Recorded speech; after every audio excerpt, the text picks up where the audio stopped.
All right, so the question we might have when we're doing integration, just as a quick uh, review of this, is what method to use. So generally, when you come out of Calc 1, and pretty much, with a few specialized exceptions, all the way through Calc 2, you have four basic types of integration that you use, four approaches. And we're going to run through those approaches just real quickly. We're not going to actually do the integration problems, but we're going to talk about them. We're going to run through those approaches in the order that, say, I use them, or I try to determine which one to use first. So, for instance, when I come across an integral, the first thing I do is I ask myself, is it a power rule? Does it fit into the power rule? All right? And so, of course, the power rule just applies pretty much to x to a power. And there it is. That's one we're real familiar with. And so using that rule, along with the rules that deal with coefficients and adding and subtracting terms, you're able to integrate polynomials, right? Because this polynomial you can integrate term by term, and each of those terms is a power. So you'd use the power rule on each of those terms, no big deal. So when you're integrating a polynomial, it's pretty much a straight up power rule, and that's the simplest. That's the first one you hope you can use, all right? But we got to remember, the power rule also applies to negative exponents. It works just fine, except x to the negative 1, right? We want to remember that the integral of x to the negative 1, let's put that over here, because that's the integral of x to the negative 1, which is the same as the integral of 1 over x, is, of course, ln of the absolute value of x plus c, all right? So with the exception of the power negative 1, we can use the power rule. So when there's negative exponents, just use the power rule. Add 1 to it and put it over that new power. If they're fractional exponents, just use the power rule. You just have to add 3/2 to 1, so you're adding a fraction to a whole number and all that jazz. Negative fractions, no big deal. So this fits the power rule, even though it looks more complicated, right? Now sometimes, obviously in this form, you can see that these are power terms. But here we go. If I were to convert some of these fractional exponents to radicals, and some of these negative exponents to rationals, it would look like something like this. I know these are different problems, but now this right here looks a lot more complicated. I mean, we got a square root, we got this weird fraction, we got a fourth to the root. But the thing to remember there, of course, is that you can rewrite that as x to the 1/2 plus 3x to the minus 1 plus x to the 3/4 plus 7x to the minus 4. And all of a sudden you are dealing with the straight power rule problem. All right? So even though it doesn't start looking like a power rule, it can be written so that the power rule applies. So that's kind of the part of the problem or challenge of using the power rule is sometimes it comes to you clearly, sometimes you have to realize, oh, I can rewrite it so that it fits the power rule. This last one is another example. This one looks like it's far away from the power rule.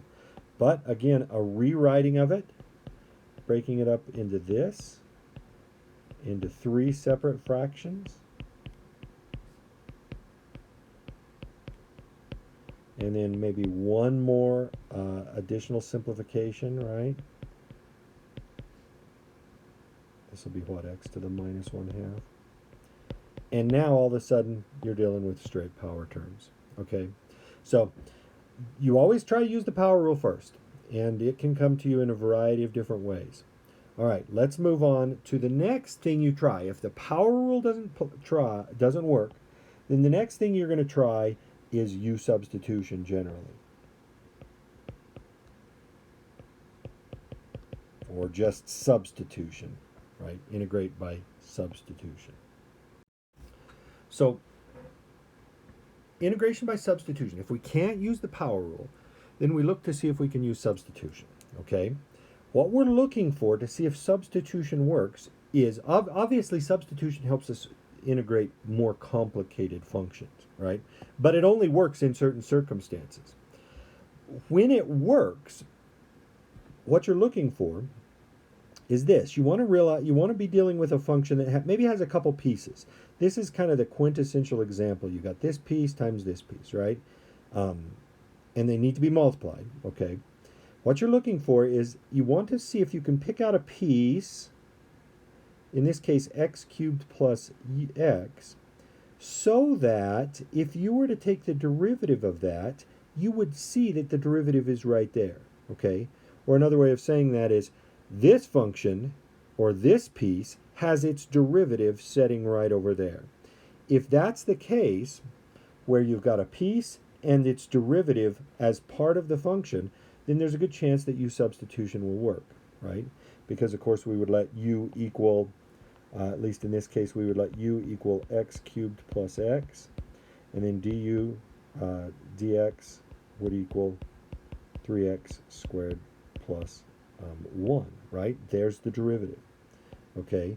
And so when we follow through with the u substitution, that part is going to cancel out. So what you're looking for is a function where there's a piece of it such that if you take its derivative, that derivative is also included in the function.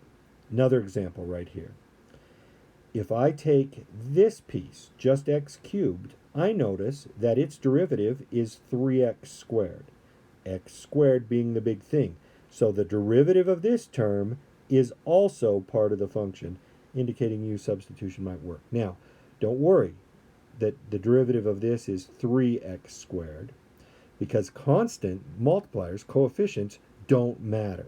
As long as we get that x squared, it's going to be fine. The 3 itself will actually come out in front, and we don't have to worry about it. But again, we've got a piece of the function, and its derivative is also part of the function. That's the clue you're looking for u substitution. Let's go down here and look at this one. This one right here, if I take this as my piece, the x to the fourth plus 1, all right, let's write this down. If I let u equal x to the fourth plus 1, then du dx, its derivative, that's x to the fourth, its derivative is 4x cubed. And again, there it is. I've got 4x cubed. It would even work if this was just an x cubed setting up here, because the constant multiplier doesn't matter. But again, I've got a piece of the function, and its derivative is also part of the function. So the function is made up of u, and du is also included. All right, that's the hint that u substitution will work. Now, as for this one looks a little weird. In fact, this one doesn't look like it might work with u substitution to begin with, but it does.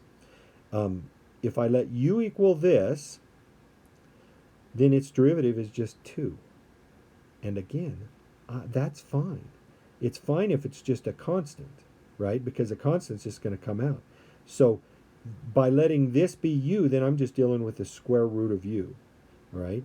So the derivative up to a constant multiplier is sitting right there, is part of the function. So we could use u substitution on this one. Certainly the power rule wouldn't work, because I've got the square root of a couple powers here, right? Or a couple terms. This one right here, this one, let's just talk about this one. This one, at the outset, it doesn't look like u substitution is going to work, right? Because my really best choice is u equals 2x plus 1. Well, its derivative is just 2, right? Leading to dx equals du over 2. Now again, so its derivative is technically included, but I have this x, this additional x, that usually I would like to get rid of. But with u substitution, you can't quit so early and say, oh, it doesn't work. Because what you might do is a kind of a double substitution. So in this particular case, I would be substituting in under the square root u, and then for dx, I would substitute in du over 2. And then I have this x here, right? But I can't have an x, and it's not going to cancel out, right? So what I'm going to do is, in its place, I'm going to put what x is equal to. And I get that from this expression. Since u equals 2x minus 1, x is going to equal what? 1/2 x, or u minus 1, excuse me. U minus 1. Okay? And so I can substitute that in for x. At least, and the reason I do that is because at least that gets rid of all the x's, because that's what I have to do. Now, then I have du over 2. Okay. Now, again, it looks like I haven't accomplished anything, but this is one of those cases that actually turns into a power rule. So the 1/2 and the du over 2 become a 1/4 that I can bring out in front. And look, I can rewrite this as, well, here's what it is, right? It's u minus 1 times u to the 1/2. So if I distribute that through, I get u to the 3/2 minus u to the 1/2 du. And now all of a sudden, it will fit in the power rule. So I can try some substitution. I'm looking for a function that is made up of a piece and its derivative. But if that doesn't happen always, I can try the substitution and try a double substitution and see if I can get to, say, a power term or get to a situation where I can substitute again, right? So there's not one hard, fast rule. I would say the general rule you're looking for is that piece of the function, and it's, so u and du are part of the function. U and du. U and du. U and du as a constant too, no problem. This one doesn't fit that, but after some substitution, after we do substitution, we're able to use the power rule.